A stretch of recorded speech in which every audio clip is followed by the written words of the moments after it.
Hop into this game. Hopefully it's a good one. See how it goes. I hope you can hear me too. This is my first time doing screen capturing on my computer, so not sure how it's gonna go.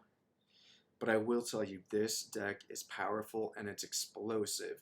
It doesn't seem like it's gonna do very much, but it does. And I think I've won the past 5 games in a row. It was no problem whatsoever. So this isn't a typical hand that I keep, but let's just see what happens. Raffine's Tower, gotta play it first.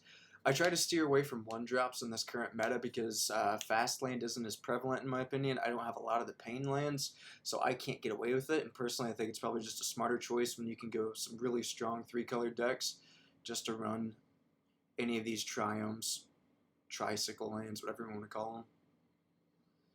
Oh, boom. So the whole thing is starting. All you need is this 1 turn with your 2-drop. Target them with a spell, especially Storm Chaser Drake. So here we've got Combat Research. Whenever it deals damage, it's going to also draw a card. We just drew a card from targeting it with the spell. Boom. Let the chaos begin. What's really great is once Raffine gets in hand, I can then start to discard a lot of this stuff, especially some of the enchantments, to drop Denitha later, get them back. The real hope that we're going to hope for is that by the time we drop Denitha, Necrosynthesis is in the grave, and there's a bunch of other threats on the board. And when those threats die, she gets stronger, keeps us alive, does massive damage, and we win. I need to think about what I want to do here. Honestly, I think the best move is probably Necrosynthesis. Let them attempt to target my Storm Chaser Drake with something. Oh, cool. They got nothing. So we'll Radiant Grace it up. It gives +1/+0 and Vigilance, and when this creature dies, that enchantment returns to the battlefield as an enchantment where we enchant another player. I'm going to enchant the opponent, and their creatures enter the battlefield tapped. So check this out.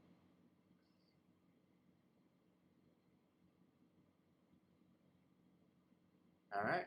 Honestly, I think we've won. There's not much here that's going to go wrong. Typically, I have a Raffine out by now. I'm not worried about that. I think they're playing some iteration of Gruul Werewolves from pre-rotation, and honestly, it's probably not going to hold up. Oh, cool. So I got one of my other instants and sorceries. I think I have 4 in the deck total. No need to really do anything else besides just keep popping this creature.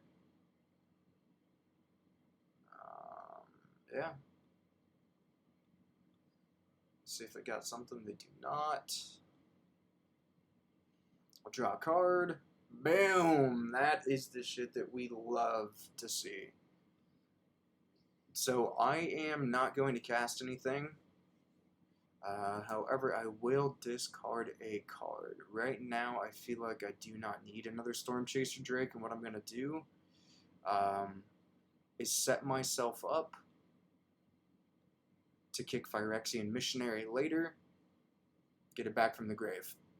So the end goal of this deck is everything is an excellent attacker, whether through being enchanted or just its generic stat line. Say for instance, the Stowaway, that thing can't be blocked. It is excellent to pump. Phyrexian Missionary has lifelink. So as these creatures attack and Raffine is out, I choose which one is best suited for the Connive Pump, and it's a madhouse.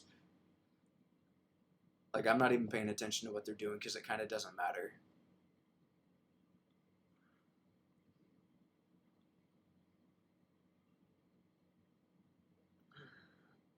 Granted that Averbrook Caretaker is nasty, but I don't think it will actually be a problem. Alright.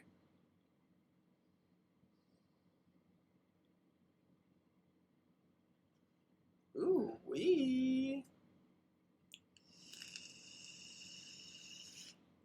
So I've got 2 mana.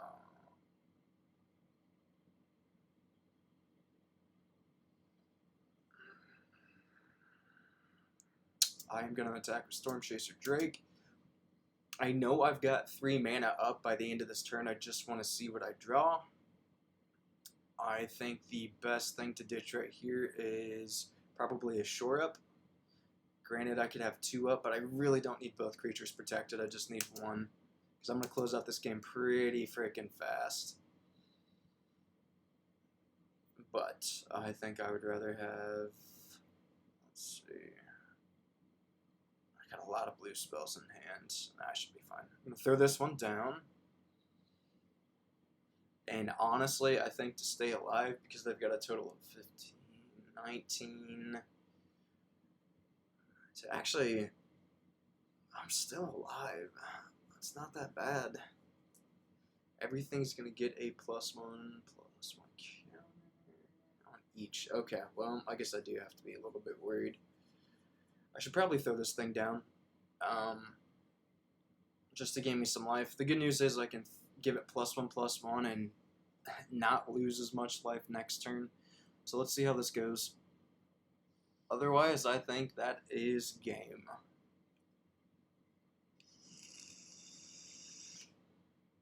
I guess I did cast 2 spells, so flip back over to daytime. I think I'll throw him a good game just for fun.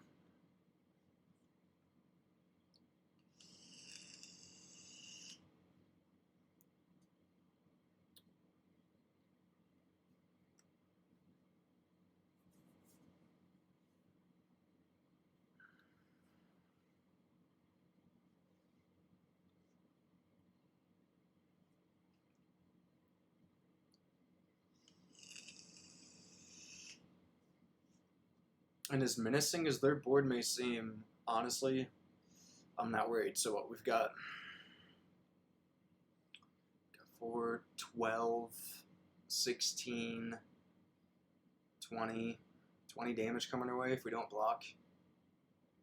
Not a big deal. I'll probably just block Tovolar's Huntmaster, to be honest. Block with the lifelinker. So essentially I'm at 26. Probably have 22 life at the end of this turn. Yeah, not a big deal. And that is the wonderful thing about Necrosynthesis. When other stuff dies, anything, doesn't have to be mine, when anything dies, gets a +1/+1 counter. So because that's the case, I think I just won.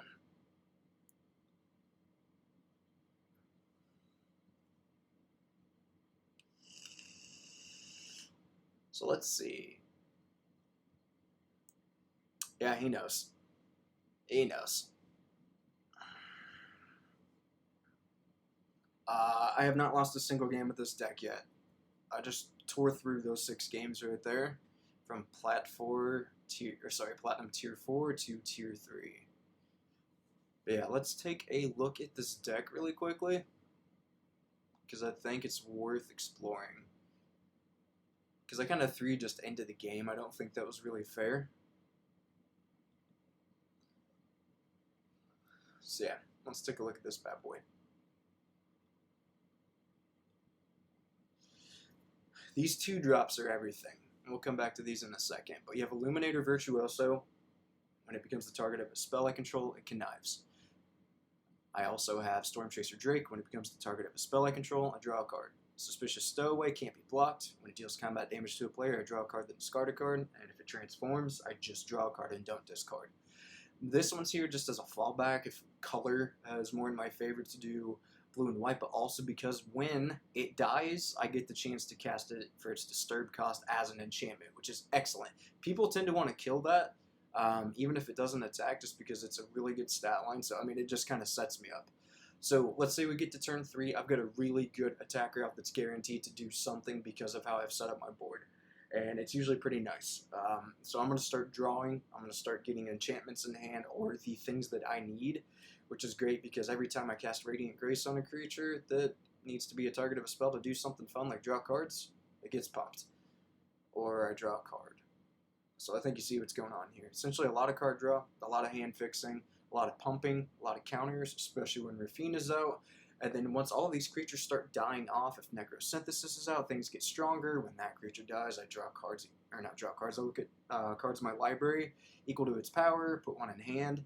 Then I drop Denitha. She comes out, I typically grab Necrosynthesis again because she's so freaking strong already that it's just, again, hand fixing, a lot of damage, a lot of stuff in the air. It's excellent.